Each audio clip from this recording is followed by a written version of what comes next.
South Africa has been shaken to its foundations.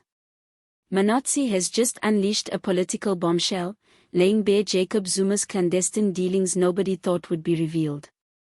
The news is so startling that the citizens, analysts, and even Parliament are all running around trying to figure out what it implies for the nation's future. Might this be the scandal to finally turn it all around? Stay with us because we are peeling off the whole story. And believe me, you don't want to miss any detail. But first, make sure you subscribe so you're always in the know when political drama like this happens. Jacob Zuma's name has been tied to controversy for decades. From state capture inquiries to allegations of mismanagement and corruption, his political career has been marred by scandal after scandal. But MKHWANAZI's latest revelations may be the most explosive yet. Telling it straight, the opposition politician charged Zuma with being at the very epicenter of clandestine activities that allegedly dictated not only the political but also the economic contours of South Africa. For much of South Africa, Zuma symbolized a period that they eagerly sought to leave behind. And these fresh allegations risk reopening scars that were never fully closed. The country is shocked not just due to the severity of the charges, but also because they target the essence of the country's democracy. If true, the claims would vindicate long-standing fears regarding how far corruption had gone in the state during Zuma's presidency. So, what did MKHWANAZI actually uncover? In his affidavit, it was said that Zuma had allegedly made a number of clandestine deals with influential businessmen and politicians. These were not low-level transactions or gossip. They were high-level deals that, if true, would present Zuma as a major player in webs that shaped everything from billion-rand government contracts to the appointment of cabinet ministers. But it extended beyond money. MKHWANAZI alleges these transactions were about power controlling what South Africa would become from behind the scenes. Some of the choices claimed affected national security and opened up critical state institutions to corruption. At its core, MKHWANAZI is alleging that Zuma was leading a shadow government, one that existed alongside legitimate frameworks, guaranteeing loyalty, riches, and power for an elite group. The reaction was explosive.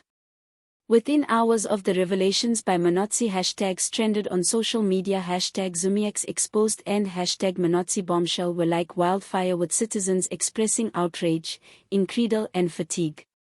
For most South Africans, this is not just about Zuma himself. This is about betrayal. This is about broken trust that happened a long time ago but now seems impossible to mend. People wonder how much harm was actually caused in the background and why the truth came only now. In some cities, protesters gathered spontaneously outside government buildings holding placards demanding accountability and chanting for justice. Others organized online campaigns calling for urgent investigations. As expected, Zuma's allies wasted no time responding.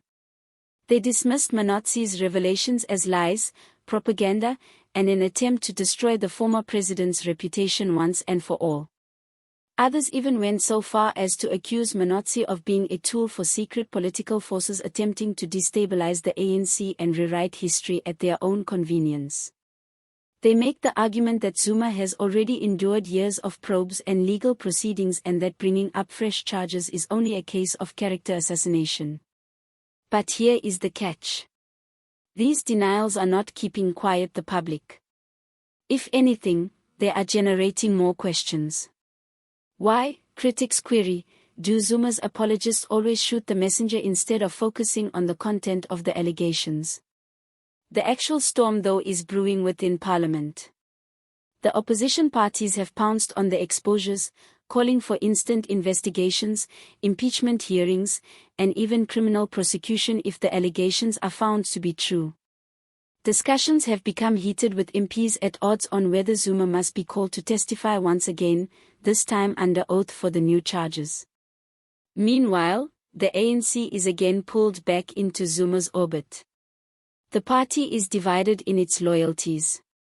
Some think the ANC has to rally around Zuma for the sake of the party's legacy. Others say it's time to cut loose altogether and caution that holding on to Zuma might drown the ANC's reputation forever. This split is opening up old wounds in the party and stoking fears of a growing factional conflict.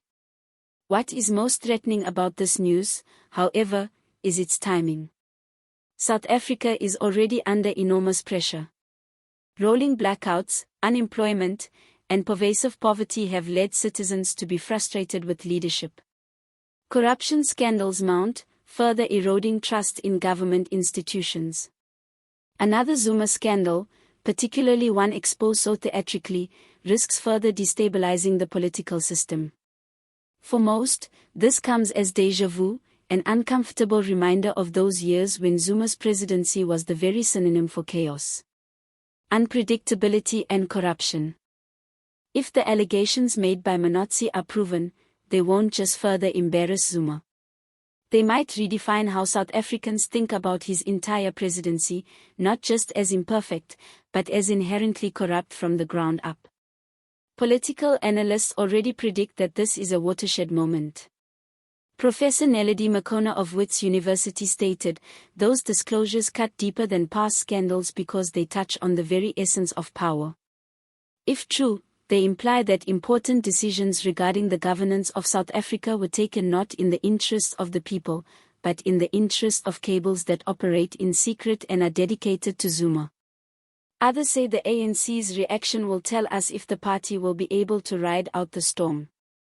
If they fight to save Zuma, they risk losing even more public trust. If they ditch him, they risk losing the party. Either scenario, the stakes are immense. What's certain is that South Africans are insisting on accountability as never before. Civil society organizations are pushing for official inquiries. Opposition politicians are rallying for parliamentary action.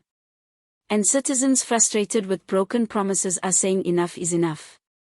For regular people, this scandal isn't remote.